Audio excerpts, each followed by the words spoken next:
വെളിപ്പാട് പുസ്തക പഠനം പാർട്ട് നമ്പർ 29. ദൈവനാമം മഹത്വപ്പെടുമാറാകട്ടെ. വെളിപ്പാട് പുസ്തകം 5-ാം അധ്യായമായിരുന്നു കഴിഞ്ഞ ക്ലാസ്സിൽ നാം ചിന്തിച്ചു കൊണ്ടിരുന്നത്. വീണ്ടെടുപ്പിൻ്റെ പ്രാധാന്യം എത്രമാത്രമുണ്ട് എന്ന് ദൈവമക്കളെ അറിയിക്കുന്ന ഒരു അധ്യായമായിരുന്നു 5-ാം അധ്യായം. 6-ാം അധ്യായത്തിലേക്ക് വരുമ്പോൾ വളരെ പ്രധാനപ്പെട്ടതായ ചില വിഷയങ്ങൾ വെളിപ്പെടുത്തുകയാണ്. 6-ാം അധ്യായത്തിൽ 6 മുദ്രകളെക്കുറിച്ച് വെളിപ്പെടുത്തിയിരിക്കുന്ന മുദ്രകളുടെ അധ്യായം എന്ന പേരിലാണ് അറിയപ്പെടുന്നത്. ആദ്യത്തെ 4 മുദ്രകൾ പീഡനകാലത്തെ രാഷ്ട്രീയ സ്ഥിതിയെ വെളിപ്പെടുത്തുന്നവയാണ്. 6-ാം അധ്യായത്തിൽ 6 മുദ്രകളെക്കുറിച്ചാണ് വെളിപ്പെടുത്തുന്നത്. 7-ാമത്തതും അവസാനത്തേതുമായ മുദ്ര 8-ാം അധ്യായത്തിലാണ് പിന്നീട് കാണുന്നത്. 1-ാം മുദ്ര തുറക്കുമ്പോൾ 4 ജീവികളെക്കുറിച്ച് കാണുന്നുണ്ട്. എസെക്കിയേൽ പ്രവചനം 1-ാം അധ്യായം 10-ാമത്തെ വാക്യവും 1-ാം അധ്യായം 5-ാം വാക്യവും വായിക്കുന്നത് നന്നായിരിക്കും. ഈ 4 ജീവികൾ സിംഹാസനത്തിനു ചുറ്റും ശുശ്രൂഷ ചെയ്യുന്നവരാണ്. സകലത്തിനും പ്രാതിനിധ്യം വഹിക്കുന്നവർ എന്ന അർത്ഥവും ഇവയ്ക്കുണ്ട്. 1-ാം മുദ്ര തുറക്കുമ്പോൾ ഒരു വെള്ളക്കുതിര പ്രത്യക്ഷപ്പെടുന്നതായി നാം കാണുന്നുണ്ട്. വെള്ളക്കുതിരപ്പുറത്തിരിക്കുന്നവൻ ആരാണ് എന്നതിനെ സംബന്ധിച്ച് ദൈവജനത്തിന്റെ മധ്യത്തിൽ അനേക തർക്കങ്ങളുണ്ട്.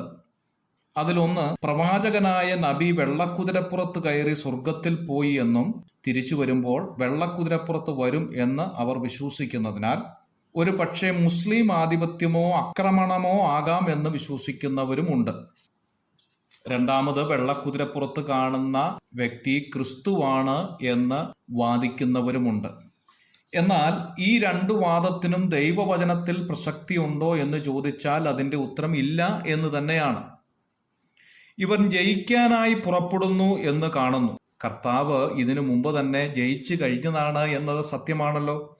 വെളിപ്പാട് പുസ്തകം 3-ാം അധ്യായം 21-ാമത്തെ വാക്യത്തിൽ ഞാൻ ജയിച്ച് എൻ്റെ പിതാവിനോടുകൂടെ അവൻ്റെ സിംഹാസനത്തിൽ ഇരിക്കുന്നത് പോലെ തന്നെ എന്ന് കാണുന്നു.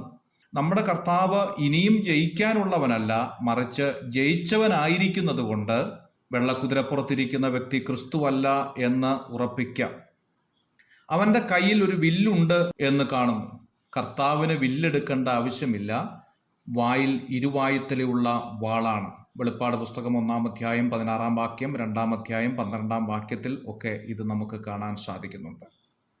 വെള്ളക്കുതിരപ്പുറത്ത് ഇരിക്കുന്നത് അന്തിക്രിസ്തുവാണ് എന്ന് തർക്കമന്യേ നമുക്ക് മനസ്സിലാക്കാൻ സാധിക്കും. കർത്താവിന്റെ വരവിങ്കൽ ലോകം കലങ്ങി മറിഞ്ഞ കടൽ പോലെ ആയി തീരും എന്നത് വ്യക്തമാണ്.